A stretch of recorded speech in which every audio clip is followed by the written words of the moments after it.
Okay, we're recording live. Do that thing when I put the camera on. With all these ideas whizzing around in my mind. When I put the camera on. Flap out of the way. With all these ideas whizzing around in my mind. Got high-tech camera mounting equipment.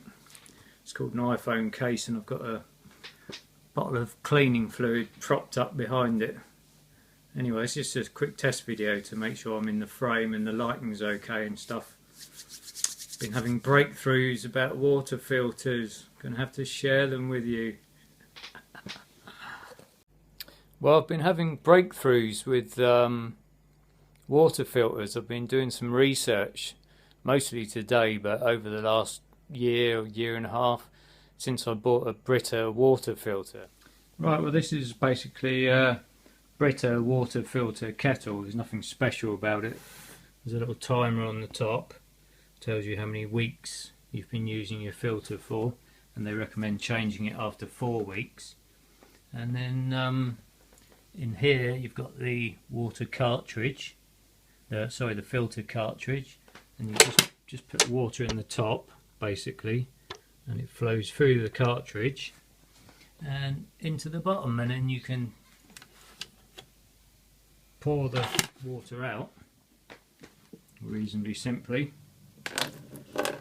And the water from the bottom half of the kettle flows out, and it doesn't flow out of the top bit, which is pretty clever, but that's about as clever as it gets, to be honest. I couldn't understand how just passing water through a simple, like, half a cup of granules could filter it to the extent that it would remove fluoride, chlorine, calcium, limescale, magnesium, heavy metals and stuff from the water, all the impurities basically, and make it better. And it does work because it tastes better, it smells better. Since I've been using a water filter, my kettle no longer scales up. Used to have to descale it because we've got a hard water area around here. Once every 3 months used to have to descale the kettle, and now I don't have to do it at all. I haven't descaled the kettle for well over a year, and I can show you that. And basically I'm designing my own water filter.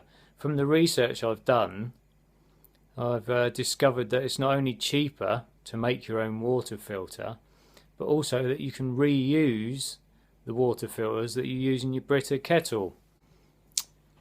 And yeah, there's basically 2 methods. You can buy the materials and make your own filter, or you can reuse and recycle. Incredibly simple.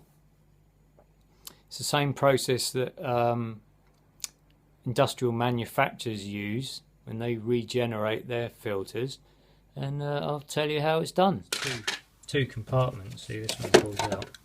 That one contains the filter cartridge. You can see the water dripping through the filter into the kettle below, and it just, the compartment below can flow out through the nozzle. So it all fits rather well. It's plastic, but you know, there's nothing ingenious about it other than its simplicity, really. It depends on the amount of water that you filter with them, because it's not dependent on time really. It depends how much water you put through the filter itself. So anyway, these cartridges Brita sell, they're rather expensive. They're anything from about £3 to about £5 each. Brita recommend you change them every 4 weeks, which, you know, if you've got a family of 4 or more, it might be a good idea, but I live on my own, so I've been using them for 6 to 8 weeks basically. It depends on the amount of water that you filter with them. So inside the little filter cartridge, the ingredients are basically, there's only 2 ingredients for household water filtration anyway.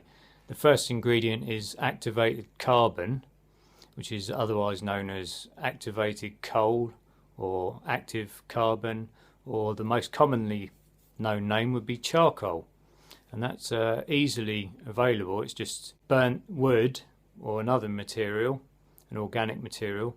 The black stuff that's left is carbon, or we call it charcoal. Anyway, that's the first ingredient, which you can obtain easily. You can buy it online for not very much money at all. You can get granules or little pellets online for not very much money. And the other ingredient is a resin called ion exchange resin.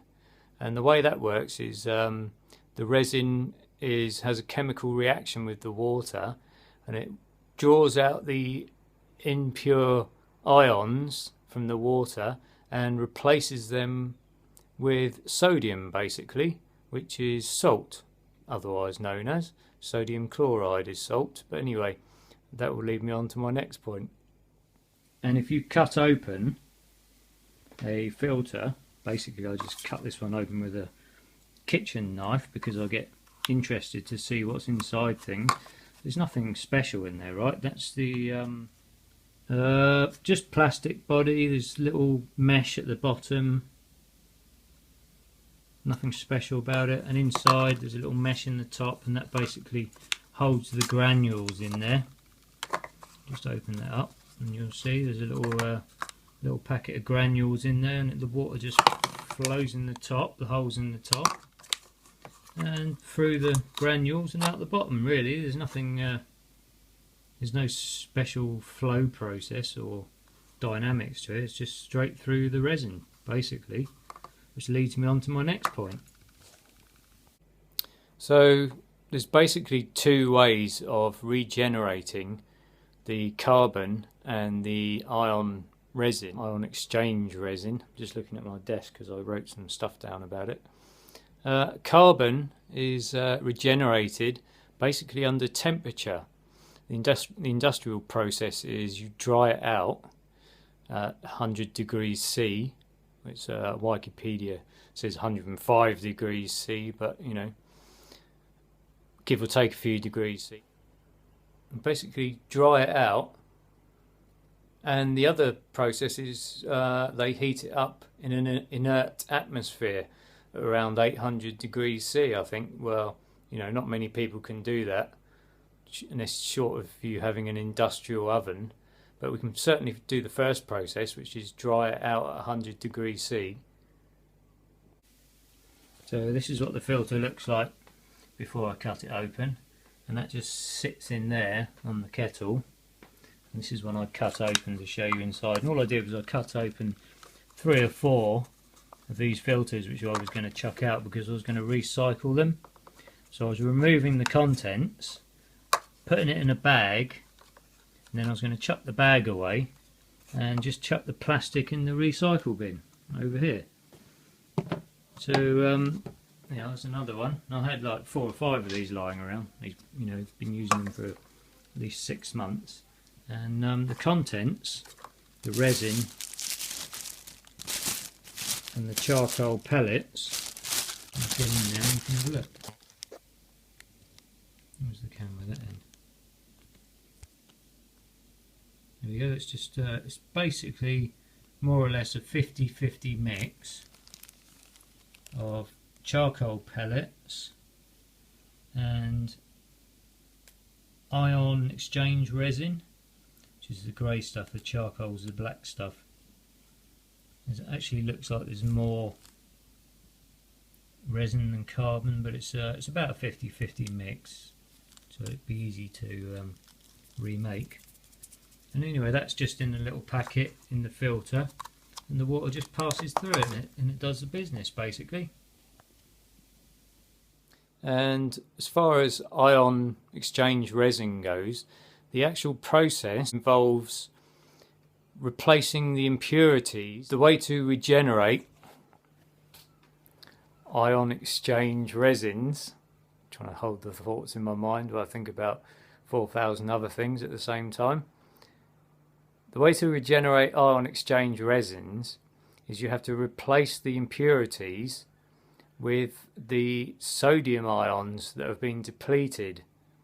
And the way to do that is the same way as you filter the water, you have to put the sodium chloride back into the ion resin, the ion exchange resin.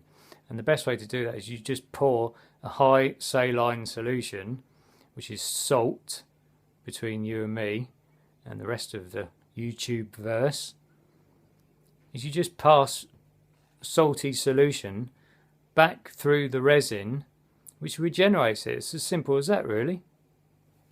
Just to recap on that, the way to regenerate charcoal is basically to dry it out under temperature. Ideally it would be a high temperature in an inner atmosphere, but you can just dry it out up to 105 degrees C, and almost anyone can do that just by putting it on a hot radiator.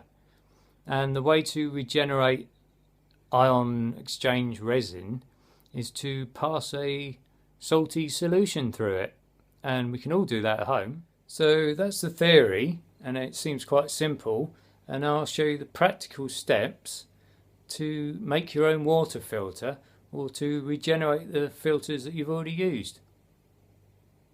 Testing. 1, 2, 3. Tuck this flap out of the way in case it's getting in the shot. I'm just being a little bit distracted by the light there, but I kind of like the effect, so I'll leave it.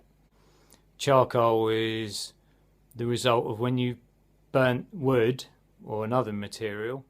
Just getting a little lens flare there. Let me see if I can get rid of that. There you go. Just realised I'm going to be holding my camera the wrong way. Never mind. Basically, in it. Now, I have this theory that you can do that under... I'm getting a shadow there. Where's that coming from? Oh, that's my phone from the light. There we go. That's better. Now you can... So just to recap on that, let's get a nice light side, light angle.